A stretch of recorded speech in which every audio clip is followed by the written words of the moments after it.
Hello, everyone.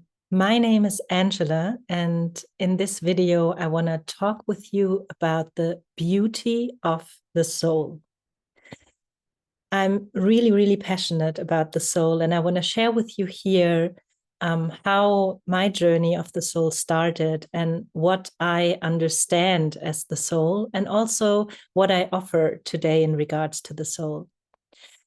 So let me start how I came across the soul. And this was actually 17 years ago when my younger brother Rico died in a car accident.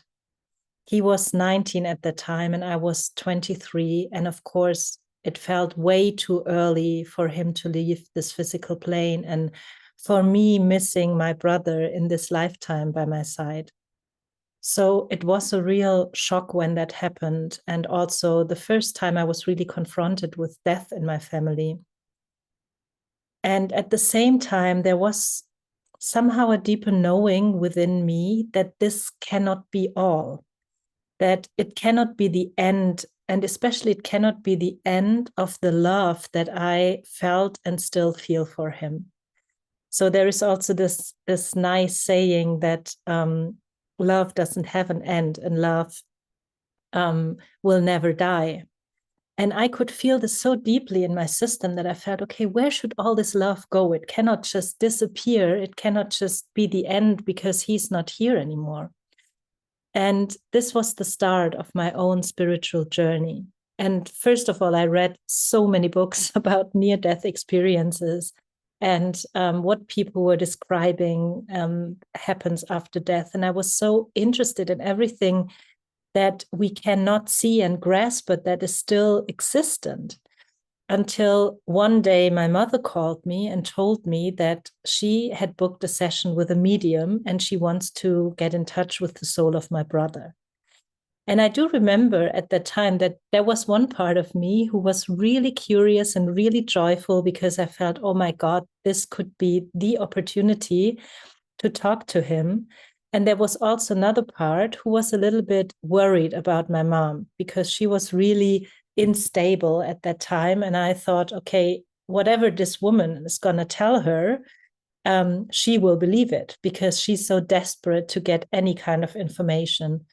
So I decided to go with her to the session. And I have to say, looking backwards right now, I think it was one of the most profoundest experiences in my life that really changed my life and really enhanced my spiritual path. Because the woman started speaking about my brother and describing him, and that was all already really precise and accurate. And I was really like surprised how she mentioned so many things that were so typical of him. But then there came a point when she turned to me and she said, you know, your brother also wants to thank you about something really unique that you did for him. And then she mentioned something that no one knew because after his death, I was in his room looking through his things and deciding what to give to his friends. And there was a pair of basketball shoes with holes in it that every normal person would have thrown away. But I knew that these were the shoes of luck of my brother. Like he had played many basketball games and he always spoke about these shoes as his shoes of luck and that he can never throw them away. And so, of course, I couldn't. And I put these shoes into a little box and put them away in the garage in our house without telling anyone. And in that session with that woman, with that medium, she thanked me. She said, my brother is thanking me for, putting his shoes away. You're not throwing them away and for keeping them.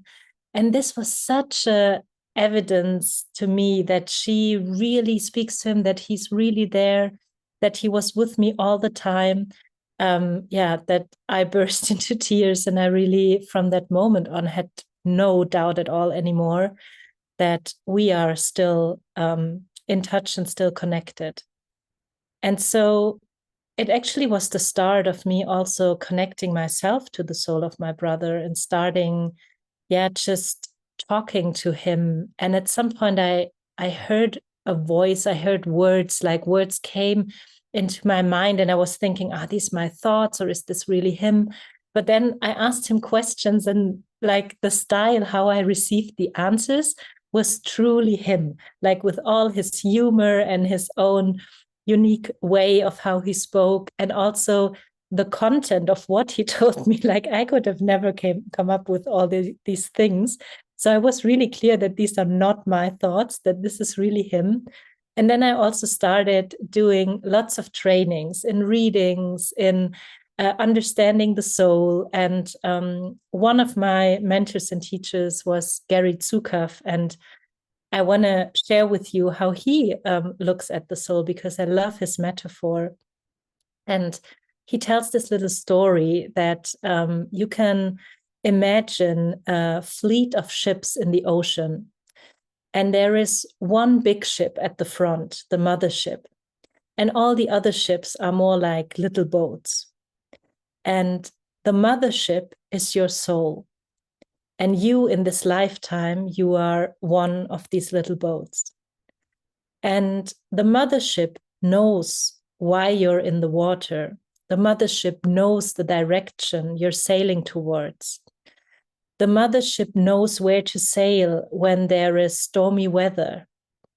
And if you're in alignment with the mothership, if you're sailing behind the mothership, your life is full of meaning, is full of love, is full of joy. There is flow because you're following your mothership.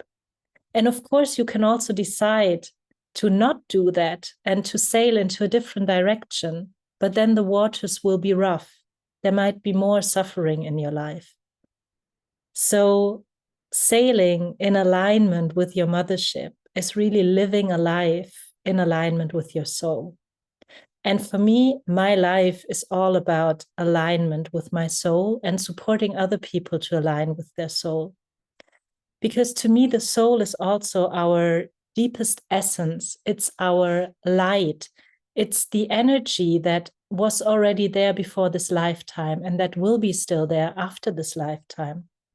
The soul actually passes through many, many lifetimes, also with different tasks to develop and to grow. And so this is also why we're talking about young souls and old souls, because souls that have been through many lifetimes and that made lots of experiences in human existence or also in other types of existences in this universe, of course, these souls have a lot of wisdom. And when they're in each lifetime, they can actually remember this wisdom. And you might have these moments where something comes to you, or you deeply know something and you don't really know from where or how you know that, but there is a deep knowing or a deep belief. It feels like a way of remembering without you even knowing from where to remember it. And this is the wisdom of our soul. And so to me, in this lifetime, we are here as a human being with a personality. And our personality has aspects that are aligned with love already. So when we help someone, or when we offer our true gifts to the world, but also when we say no to someone because we need some time of rest, and it's really an act of self-love. These are all behaviors that are rooted in love. And of course, our personality also has aspects that are rooted in fear, where we might try to control something because we have a fear of losing something, or of not feeling worthy enough, of not feeling seen. And the journey of our life, to me, really is to bring those aspects that are based and rooted in fear more and more into alignment with love, so that in the end, all our acts, all our behaviors are deeply rooted in love. And we can say that all the aspects of our personality that are rooted in love are aligned with our soul. And the ones that are rooted in fear want to be transformed to also be in alignment with our soul. And being in alignment with our soul also means being in alignment with source, with the divine, because the soul is the direct connection to source for us. And we can feel this alignment with our soul through our heart, as the language of the soul is love and compassion and gratitude. So whenever you feel that something really comes out of your heart, out of your love, out of compassion, also that it really gives you meaning in your life, then you can be sure that you're in alignment with your soul.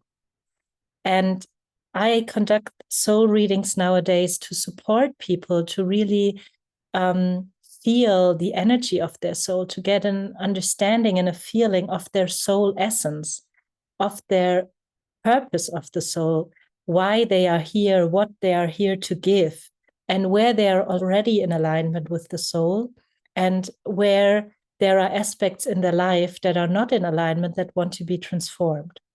So this can help people really as a guidance and as a support and make more meaning out of their lives. So I hope, this little talk about the soul and my big passion for the soul has maybe also inspired you to connect deeper to your own soul. And I'm looking forward to continuing that conversation in whatever way. Bye.